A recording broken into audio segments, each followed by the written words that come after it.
本影片將示範如何填報個別人士報稅表的薪俸稅部分。受僱資料，在此頁面，請輸入你所有的入息資料，例如僱主名稱、受僱職位、受僱期間和入息款額。如果你是領取退休金的人士，請輸入退休金資料。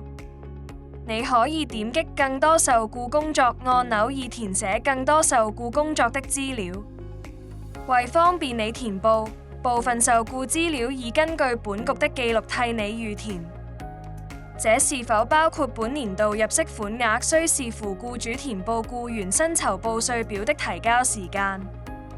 請核對有關資料，並作出適當修改。請注意，你有責任確保所有填報的資料正確無誤，並無遺漏。如你曾經更改任何預填的入息款額，請考慮按頁面底部的補充資料按鈕，把原因填在報稅表的補充資料欄內。如你曾經在提交前暫存過報稅表，你會在頁面頂部看到更新預填受僱資料按鈕。在點擊更新預填受僱資料按鈕後，會彈出提示信息。確認後，你在受僱資料這部分的資料將會被刪除，並根據本局的記錄更新。這項更新將同時刪除你於受僱資料、入息、申請將整筆款項撥回有關期間計算及由僱主所提供的居所等部分所輸入的資料。入息，如你的累計總入息包括來自股份認購權的收益、整筆款項或佣金入息，請在此頁輸入有關款額。另外，請說明你是否有就香港的受僱工作或提供服務從非香港公司獲取入息，或你的僱主是否為你繳付薪俸稅。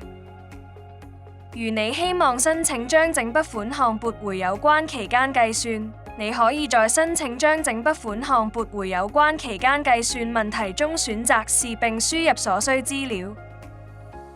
如你希望申請全部或部分入息豁免徵稅，你可以在申請全部或部分入息豁免徵稅問題中選擇是並輸入所需資料。如你獲得僱主或相聯法團提供居所，你可以在你獲得僱主或相聯法團提供居所問題中選擇是並輸入所需資料。你可以點擊更多居所按鈕以填寫更多居所的資料。申請扣除，你可以在此頁面填寫有關支出和開支，就訂明課程所支付的個人進修開支或指明的教育提供者或協會主辦的考試所支付的考試費、認可慈善捐款和以僱員身份付給認可退休計劃的強制性供款的詳細資料和款額。如你曾通過電子服務預填在個別人士報稅表下申索扣除的記錄，保存過申請扣除記錄，有關資料將在此預填。你可點擊在頁面頂部的查看申索扣除的記錄按鈕以查看記錄。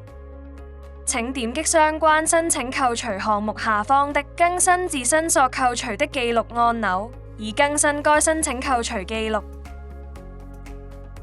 如你是已婚人士，並希望與配偶選擇合併評稅，請在合併方式評定薪俸稅的部分選擇是